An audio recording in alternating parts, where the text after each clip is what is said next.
Всем привет, меня зовут Ольга Иланская, и только что мы записали интервью с ведущей солисткой музыкального театра Станиславского и Немировича Данченко Анастасией Леменько.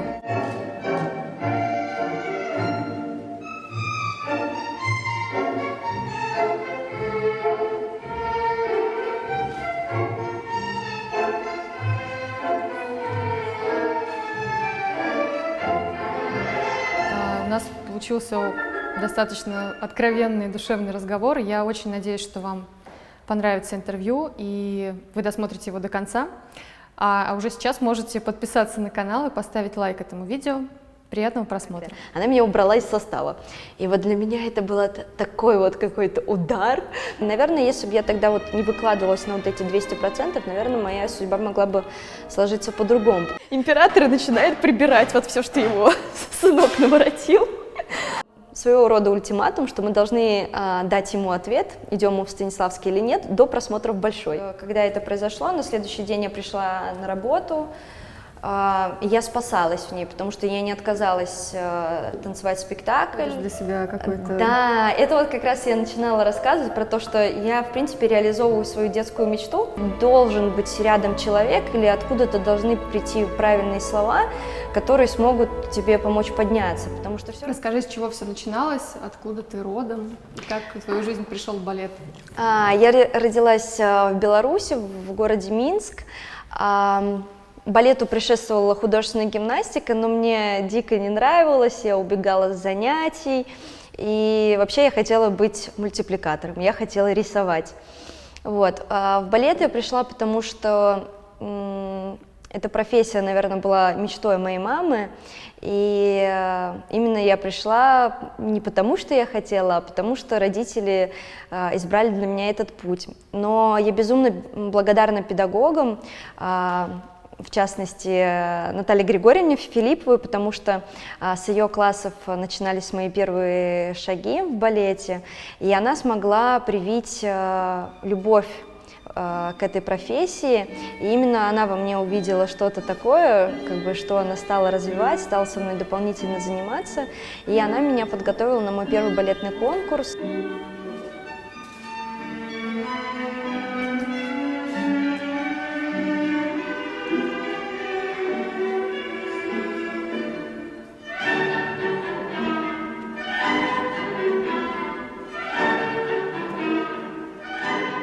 Начало в училище, ты была лучше в классе или ты была наоборот? Нет.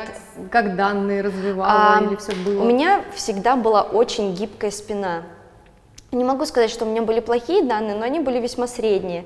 И в первом классе в Беларуси 10-бальная система, но там немножко вообще как бы все по-другому, то есть в первом классе не было никогда такого, чтобы кто-то мог получить 10 баллов, то есть в первом классе высшая оценка это 7, и я тогда, по-моему, получила в первом классе на экзамене 4, но меня, честно, тогда это не очень сильно волновало, то есть, я занималась, мне было скучно, потому что до прихода в училище я не видела ни одного балетного спектакля, но был вот еще момент, после которого, вот, можно сказать, что многое перевернулось, я вот участвовала в вальсе в «Спящей красавице», и вообще, в принципе, «Спящая красавица» — это был первый балет, который я посмотрела, и в день спектакля, из-за того, что я врала порядок, и у меня на сцене развязалась, в день репетиции, развязалась ленточка, меня педагог, ответственный за нас, вот за детей, вот кто задействован в спектакле, она меня убрала из состава, и вот для меня это был такой вот какой-то удар и поворотный момент, после которого я поняла, что нет, я хочу стараться, я не хочу, чтобы что-то такое происходило.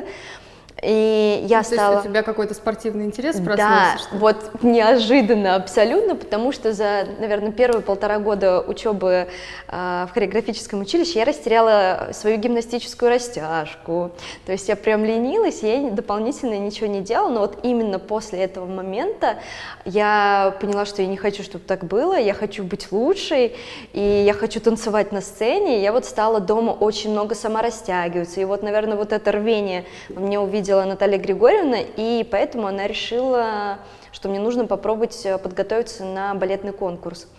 Я заняла тогда 3-е место и получила приз имени Натальи Бессмертновой. Для меня это было безумно почетно, и как раз вот во мне тогда это еще больше развила какую-то ответственность перед профессией, потому что я понимала, что вот эти звания, все-таки я должна их подтверждать и далее.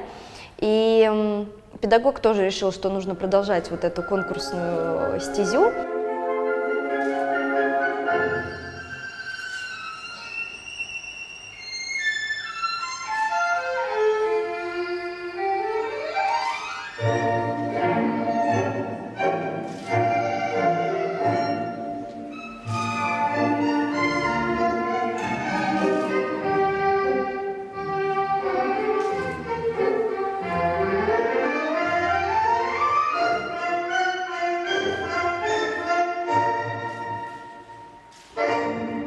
Я вообще ни на кого не смотрела, я просто выходила на сцену, выполняла вариации, наслаждалась этим. И потому что все равно на конкурс мы поехали, мы отправили заявку, но и мы как-то даже забывали проверять вот почту, придет нам приглашение или нет, то есть я не знала, буду я там, не буду, потом я заболела перед этим еще ангиной, и то есть, честно, мы даже немножко уже как бы так подзабросили эту затею, но потом, спустя, наверное, 2 недели, то есть заявка висела где-то на почте, и то есть мы могли это увидеть раньше, мы ее обнаружили, и то есть нужно было срочно наверстывать как бы упущенное и приходить в форму после болезни, и поэтому я делала классов дважды в день и репетировала дважды в день. То есть это был конец каникул, и педагог вот прям начала меня гонять.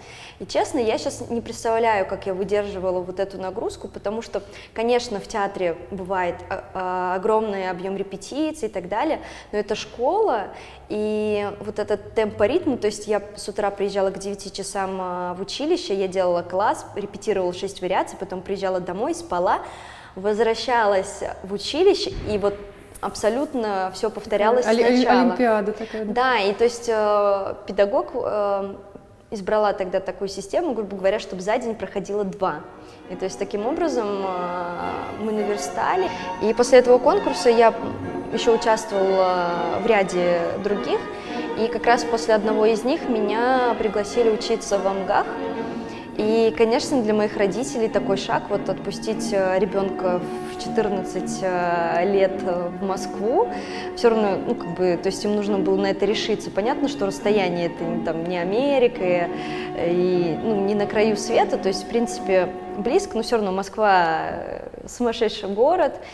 И я благодарна, что они это сделали, потому что в принципе, я тогда тоже четко не осознавала, как бы, как это изменит мою жизнь, и у меня не стояло такой цели, то есть в определенный момент в моей судьбе вот часто играла огромную роль вот просто дело случая.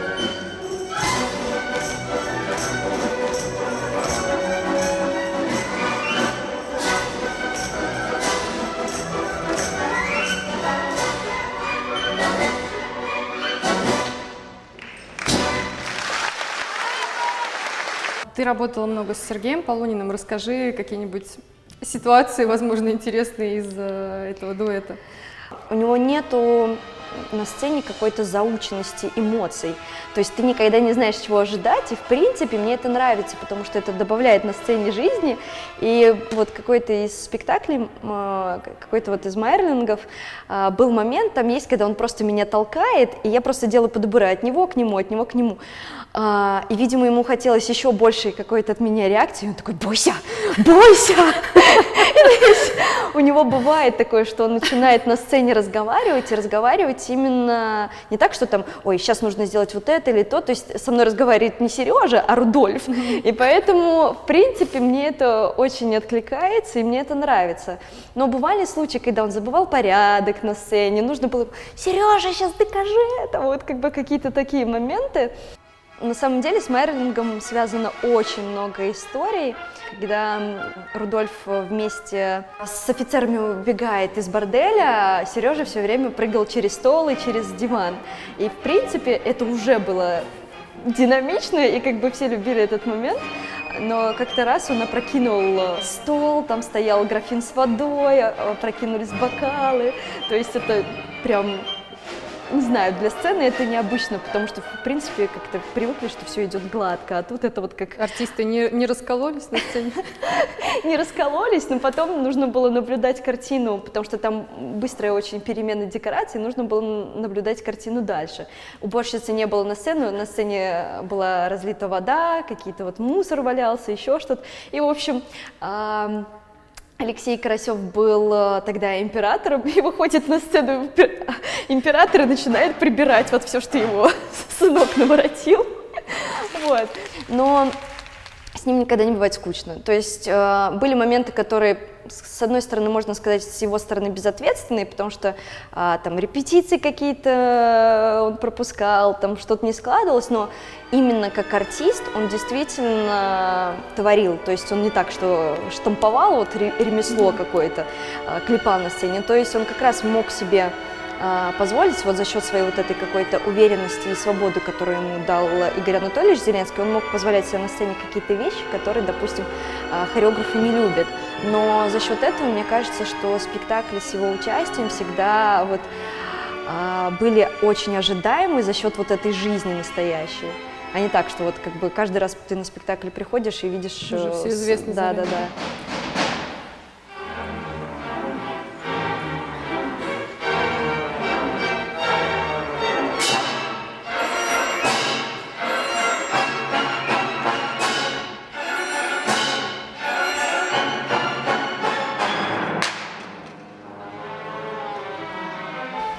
И приехав в Москву, естественно, вначале я грустила, тосковала, было сложно адаптироваться, я еще была такой прям домашний ребенок, как бы в интернате совершенно другой вот устой жизни. Ты же еще пришла в сформировавшийся класс или курс, да. Как тебя приняли?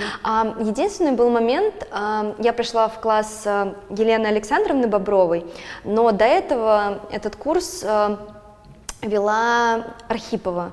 И то есть девочки, ну, как бы все думали, что их обучение продолжится в ее классе, но так у нее сложились вот семейные обстоятельства, что ей пришлось передать курс другому педагогу, и поэтому можно сказать, что хоть курс был и сформирован, но педагог для нас, для всех был новый. И Елена Александровна, как раз она меня уже видела на конкурсах, то есть она имела обо мне представление, и поэтому в этом плане мне было немного легче. И плюс Марина Константиновна Леонова меня знала, то есть именно в этом плане можно сказать, что я не так, что мне нужно было показывать, как бы что я умею и так далее. Но обратная сторона медали, что я должна была тоже нести вот как раз вот эту ответственность, потому что они видели меня на конкурсах, знали, что я уже лауреат, вот. Но я настолько окунулась в учебу с головой, и я понимала, что я в Москве, и я должна оправдать вот этот шаг родителей, и поэтому вот эти несколько лет, пока я была в академии, мне кажется, я вот просто не видела ничего, кроме учебы, то есть я не видела окружения, я не выходила там просто там даже гулять по Москве, там можно сказать, что у меня, конечно, были друзья, и я общалась со своим курсом, но именно вот так вот, чтобы поехать к кому-то в гости, нет. То есть Настя вся была в книжках, в общеобразовательных предметах тоже, и мне настолько вот нравилось это тогда, то есть меня настолько учеба питала, и, наверное, если бы я тогда вот не выкладывалась на вот эти 200%, наверное, моя судьба могла бы сложиться по-другому, потому что даже каждое воскресенье я дополнительно сама брала ключик от зала, я договорилась с Мариной Константиновной и ходила вот дополнительно в зал, и там вечером, в воскресенье, в любое свободное время. Вот, после выпуска у меня было несколько предложений, то есть в том числе, в принципе, я думала, что я пойду в Большой театр. То есть у меня было предложение в Большой театр, театр Станиславского и Михайловский. И как-то в какой-то прекрасный день мы ходили, в принципе, уже после выпускных концертов, мы ходили в Большой театр заниматься классом, вот я и несколько моих однокурсников. Но поскольку в понедельник в Большом театре выходной, а в Станиславском во вторник, мой одноклассник Леша Добиков предложил: а давайте разочек сходим в театр Станиславского. Честно скажу, я до этого в Станиславском ни разу не была. У нас педагог по народно-характерному Ирина Львовна Белавина, она была оттуда, но я как-то не ходила на спектакли, я даже не имела представления, как бы что там идет, какой репертуар и так далее. Мы просто пошли позаниматься для того, чтобы быть в форме. Но Игорь Анатольевич, он нас всех поймал, как бы каждого привел к себе в кабинет, отдельно с каждым поговорил, дал какие-то обещания. Вот, и поставил нам своего рода ультиматум, что мы должны дать ему ответ, идем мы в Станиславский или нет, до просмотра в Большой.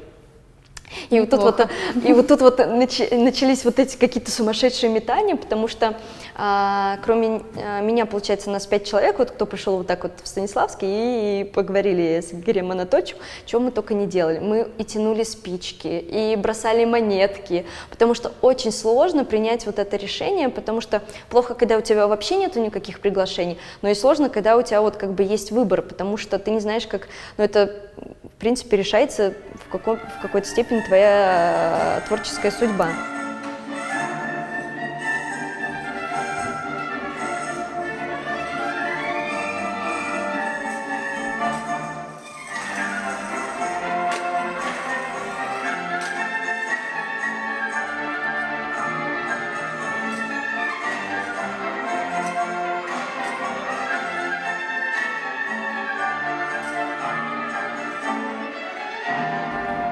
Мы уже подписали контракты с театром Станиславского, но в день, когда был просмотр в Большой, я причем накануне позвонила Марине Константиновне, мы поговорили, ну, она, естественно, мне сказала, что как бы решение за мной, дала мне какие-то нотации, рекомендации, но вот я проснулась в день просмотра, то есть я собралась, сделала пучок, взяла вещи, уже фактически выхожу из академии, и вот что-то меня остановило, и я не пошла на класс, и вот так вот повернулась судьба, и придя в театр Станиславского, меня сразу к себе взяла Галина Николаевна Крапивина, то есть она стала моим педагогом, хотя, может быть, у Игоря Анатольевича были несколько иные планы, и она тоже, мы пришли уже работать в июне, и вот первые несколько месяцев она дополнительно со мной что-то репетировала, то есть она видела меня на выпускном концерте, и она была во мне заинтересована.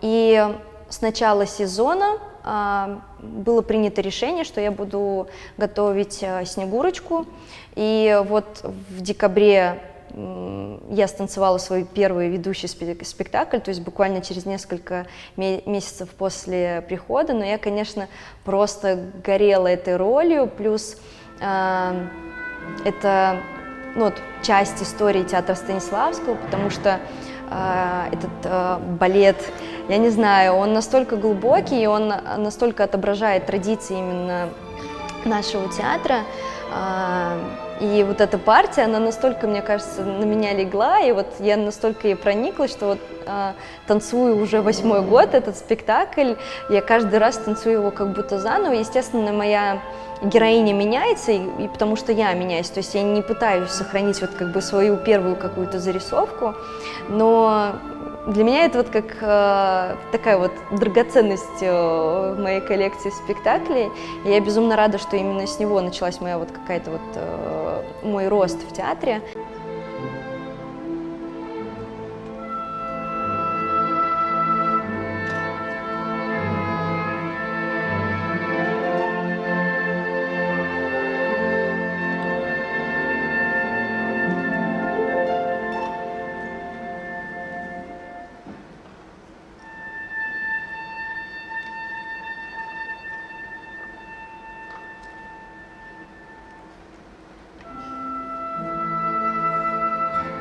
Следующей такой знаковой для меня работой, наверное, именно была «Стефания» в Майерлинге, потому что это был первый постановочный процесс в театре, потому что до этого просто шли рядовые спектакли, а вот именно когда идет постановка нового балета, это совершенно другое, это другой мир, когда по-другому строится репетиционный график, и плюс я танцевала с 2 невероятными партнерами, это вот как раз с Сережей Полуниным и с Игорем Анатольевичем Зеленским, то есть со звездой того времени, прям ну, вот и когда...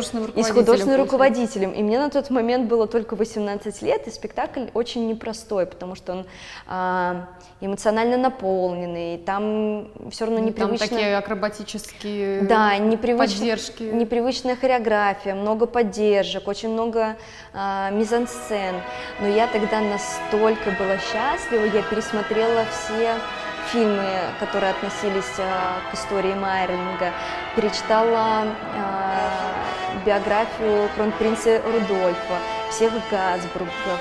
В общем, я настолько в это окунулась, и мне настолько нравится именно такая работа, когда ты не просто оттачиваешь свою технику, а когда ты параллельно вот еще пытаешься изучать дополнительный материал для того, чтобы достоверно подготовить именно своего персонажа.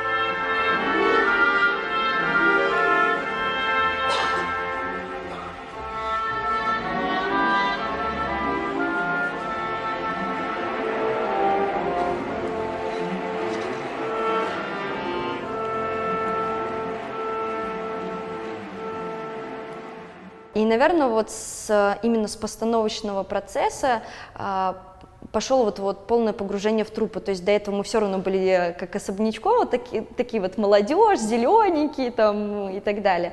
А когда идет постановочный процесс, ты все равно лучше узнаешь и коллектив, и окунаешься именно в театральную атмосферу, потому что после академии очень сложно было для меня вот принять вот этот график, вот это бессистемье, которое есть в театре, потому что все зависит именно от того, как строится репертуар, то есть у тебя то много нагрузки, то мало, а в школе, в принципе, все стабильно, и тебе не нужно ничего решать. А тут ты действительно вступаешь во взрослую жизнь, и все вот кардинально меняется.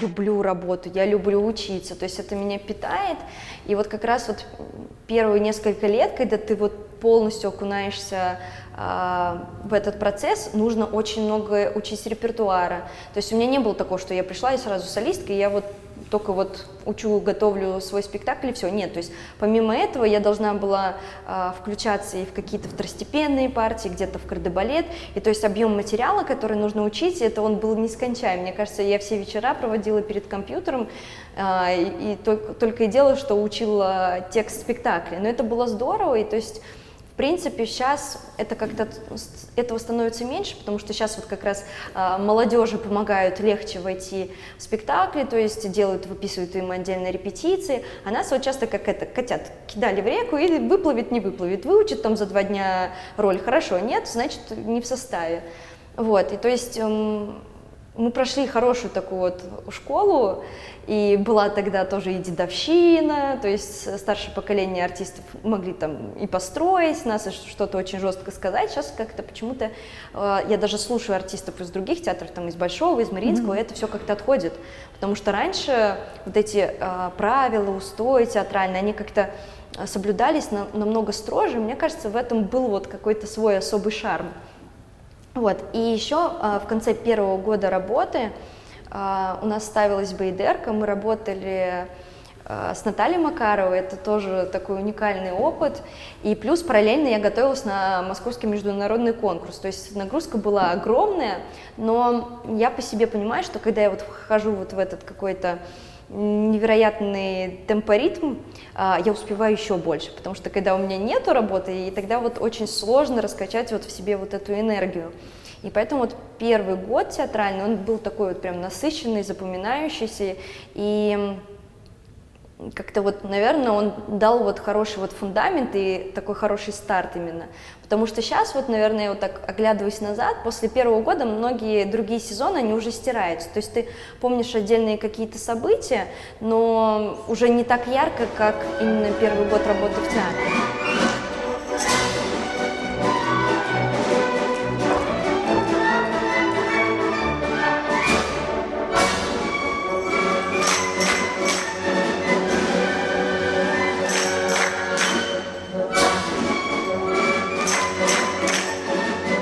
Ну а сейчас ты в какой фазе находишься? Я сейчас, наверное, в фазе как раз переоценки ценностей, переосмысления многих вещей. Ну, то есть это идет, ну, это касается не только театра, а как бы, наверное, моего какого-то личного роста. И, естественно, это сказывается и на профессии, потому что я не могу себя отделить от балета, потому что это часть меня, и во многом как бы балет тоже трактует мой образ жизни.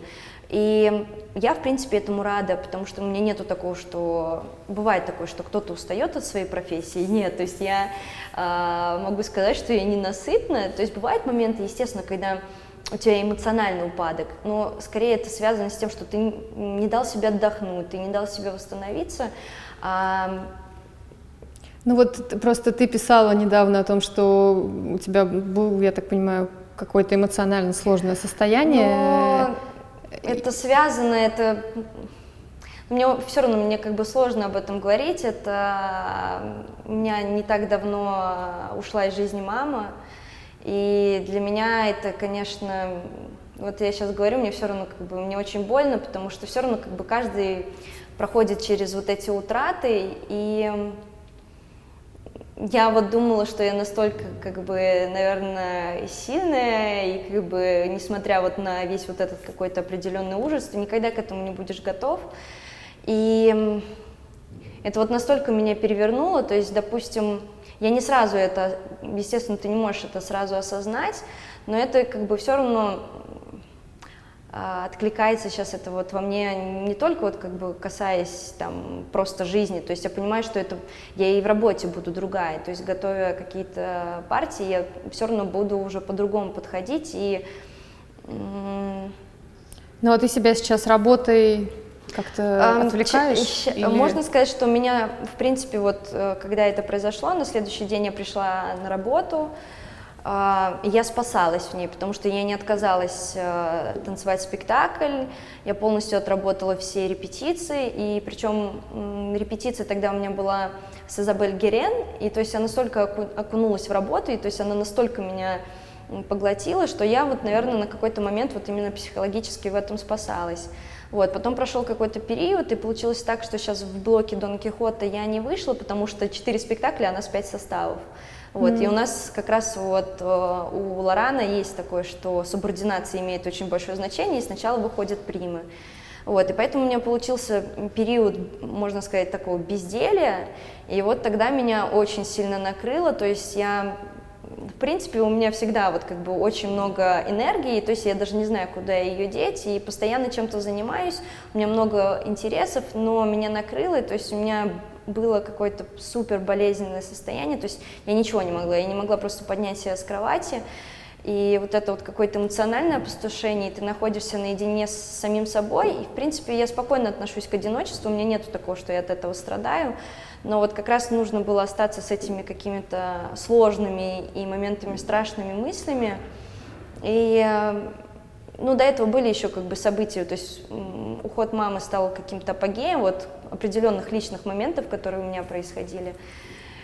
Но я поняла, несмотря вот как бы, вот стоя вот на краю вот этой какой-то бездны и, грубо говоря, погружаясь вот в океан вот этих грустных, печальных, сложных эмоций, я все равно понимала, что это меня не поглотит и что... Как же сказать, что я не буду винить жизнь или судьбу за то, что со мной происходит. То есть, да, это во многом выглядят какие-то события, выглядит, что это нечестно, и можно задаваться вопросом, почему и как бы чем я вот это заслужила. Но нет, я во многом как бы все равно я благодарна Богу, Вселенной за то, что происходит, потому что за счет этого я только понимаю, что я становлюсь шире, я становлюсь глубже, и я лишний раз, как бы, несмотря на многие события, я понимаю, насколько я люблю жизнь. И мне хочется нести именно вот эти чувства через свое искусство, то есть мне хочется оттачивать себя, свое тело и как бы становиться лучше именно для того, чтобы я была как чистый проводник, и я могла нести именно вот это, потому что мне кажется, сейчас именно этого не хватает. И, наверное, вот эти события мне показали лишний раз, что не нужно пытаться как бы создавать какой-то образ или держать какую-то маску, то есть ты в первую очередь должен быть собой и принимать любые свои проявления, то есть ты не должен, пускай, да, я понимаю, что я публичная личность, и как бы в большинстве случаев мне нужно, скажем так, держать лицо, но я поняла, что даже этого не нужно, нужно в первую очередь прислушиваться к своим каким-то чувствам, и мне, наверное, вот это все, ну, вот, подтолкнуло к осознанию того, что нужно и принимать свою какую-то и темную сторону, и принимать свою горечь, принимать свою боль, и ты не должен пытаться казаться, что у тебя все хорошо, то есть люди должны знать о твоих чувствах, потому что иначе как ты сможешь найти какую-то поддержку и опору, если ты будешь всегда казаться таким сильным, то есть это не так то, что как бы только о женщинах, это вот как бы это должно касаться, я считаю, как бы тут нету разделения. Ну и потом, когда ты этим делишься, ты даешь, ну как бы ты являешься примером для других людей, да, которые проходят какие-то похожие и вот, ситуации. В принципе, до этого, ну вот в социальных сетях я в принципе делилась только своими какими-то самыми яркими событиями и пыталась, ну как бы, чтобы мой аккаунт был именно такой вот светлой мотивацией, как бы зажигать вот этой энергией. Но сейчас вот именно в этот период у меня не хватало вот именно сил, то есть я не знала, где найти вот этот свет, и я вообще на какой-то период пропала из соцсетей, в принципе. Многие говорят, что я блогер, вот я там кучу времени провожу, но я это делаю искренне, потому что я безумно благодарна аудитории, которая у меня там есть, потому что, в принципе, мне кажется, что там у меня действительно люди, которые горят вот искусством, и я вот действительно через соцсети чувствую и поддержку, и плюс для меня Инстаграм является такой вот свободной платформой, где я чувствую, что я тоже могу творить и делиться вот действительно тем, что меня волнует. И вот после всех этих событий я поняла, что я хочу стирать вот эту вот какую-то... Сейчас у всех вот посмотреть вот в соцсетях такие вылизанные картинки, и часто кажется... Ну, у всех одни успехи сплошные. Вот, и такого не бывает, и мне хочется через свой какой-то опыт, может, многие считают, что не надо вот как бы показывать свои какие-то там личные истории, еще что-то. Естественно, нужно понимать, вот где грань и так далее, но мне хочется показать на своем примере, как бы, как выходить из таких сложных ситуаций и при этом все равно сохранять в себе какие-то вот эти светлые чувства и все равно продолжать верить в людей, верить в любовь, верить в жизнь, и поэтому я хочу творить, поэтому мне нужна сцена, мне важно как бы делиться с окружающими какими-то своими мыслями. А расскажи про живопись. Ты же в этом тоже находишь для себя какой-то... Да, это вот как раз я начинала рассказывать про то, что я, в принципе, реализовываю свою детскую мечту. Я не мечтала быть балериной, но, наверное, призвание само меня нашло. Но я вот мечтала быть мультипликатором, художником, и уже придя в театр, я поняла, что у меня есть вот какие-то свои финансовые возможности, и я располагаю большим количеством времени, нежели когда я училась. И я пошла рисовать. То есть вначале я пошла в студию, это все начиналось с того, что картина маслом за 3 часа. То есть, в принципе, я тогда набирала только какие-то навыки. Потом я купила все необходимое домой. И для меня, наверное, когда я сажусь за холст, это вот такое откровение самой собой. Это иногда я просто сажусь, передо мной белое полотно, и я не знаю, что получится, и, в принципе, я выражаю свои какие-то чувства, либо это какие-то фантазии, либо это мое какое-то внутреннее состояние, либо через картину, мне часто не хватает природы, то есть через картину для меня это тоже какой-то контакт с природой, потому что я люблю вот разные такие цветочные узоры, там, цветы, растения. Вот. И когда я сажусь рисовать, в принципе, я отключаю голову, и это, как бы, в принципе, для меня очень важно, потому что иногда мне кажется, вот мне нравится на английском, как звучит overthinking, то есть я что-то там слишком много в себе прокручиваю, и вот эта мыслемешалка, она часто мешает жить. Потому что, когда мысли ходят вот по этому какому-то замкнутому кругу, в этом ничего хорошего нету. А именно для того, чтобы найти решение каких-то вопросов, нужно очистить голову, и вот как раз живопись мне помогает часто это сделать. А у тебя сразу получалось хорошо, или ты нет, то есть, результат работы? В принципе, я набирала постепенно навыки, и я начала рисовать достаточно давно. Нужно посмотреть вот на каких-то своих первых работах, потому что датирую их. Но это было настолько нерегулярно, потому что, вот, допустим, сейчас я села за холст, а до этого я, наверное, месяцев 5 я не рисовала. И, то есть, в принципе, так было и раньше, что, допустим, я полгода не рисую, а потом, вот, допустим, 3-4 картины подряд. Вот, и, в принципе, вначале я ходила в студию, я просто набирала навыки, а потом уже, рисуя дома, постепенно, как бы я находила себя, именно начала рисовать, не так вот срисовывать картинки, а рисовать что-то свое. И да, я чувствую, что как бы навык какой-то набирается, потому что, это, в принципе, как для всего нужна практика, это точно так же и в балете, то есть если у тебя есть определенные данные, и ты учился, и у тебя будет очень много работы, мне кажется, фактически каждый артист будет делать успехи, потому что если у тебя есть голова на плечах, и у тебя есть данные, и есть работа, то ты хочешь, не хочешь, ты будешь прогрессировать. Какой план или цель на ближайшее время? Или ты сейчас концентрируешься на каких-то вот просто на состоянии ежедневном каком-то? Сложно сказать, потому что я амбициозна, и мне сложно не строить планы. Я, наверное, я не суеверна, но вот что касается планов, я не люблю их озвучивать до того, как я притворю их в жизнь. Наверное, на самые какие-то вот ближайшие там недели, может быть, месяц, мне очень важно восстановиться эмоционально. Постепенно это уже происходит, потому что до этого я чувствовала, что как бы просто пепелище какое-то. Вот. Но я чувствую, что постепенно это происходит, потому что и окружение немножко меняется, и происходят вот какие-то новые знакомства, уже приходят какие-то новые идеи, какие-то новые проекты. И, в принципе, меня это очень сильно питает, но и, как я говорила, я безумно люблю жизнь. И поэтому, вот, наверное, вот на ближайший месяц все равно у меня есть и какие-то спектакли, еще что-то, но я все равно фокусируюсь на себе.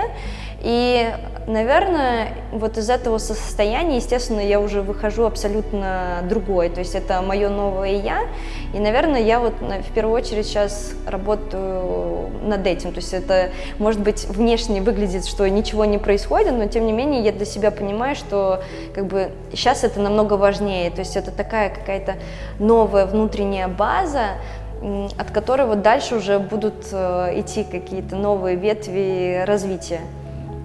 Спасибо тебе огромное, что нашла время на интервью. Спасибо. Поделилась. И я надеюсь, что многие зрители наши вдохновятся, и, возможно, те, кто проживает какие-то сложные моменты, сейчас тоже найдут какую-то опору в твоих словах. Да, мне бы очень хотелось, потому что я когда встречаю людей, и, допустим, я вижу, что как бы, внутри есть какая-то боль, как бы какие-то вещи беспокоят, я как-то очень тоже сильно начинаю переживать, и мне хочется найти всегда правильные слова, как бы правильные какие-то действия, чтобы поддержать человека, потому что я понимаю, что часто люди просто пытаются вот казаться такими сильными и закрываются в своей, как бы коробочке, в свой какой-то мирок. Иногда, конечно, это бывает, что это помогает, но чаще все-таки должен быть рядом человек или откуда-то должны прийти правильные слова, которые смогут тебе помочь подняться, потому что все равно, какие бы у людей ни были цели, все равно общая цель у всех одна, как бы быть счастливым и наслаждаться жизнью, потому что иначе, как бы, бренное существование и так далее. Вот. И, в принципе, мне кажется, искусство тоже на это, любое искусство на это направлено, то есть, как бы быть здесь, быть сейчас и, уметь радоваться тому, что ты имеешь, радоваться, что ты есть у самого себя, и что вокруг все равно множество прекрасных людей. Вот. Да.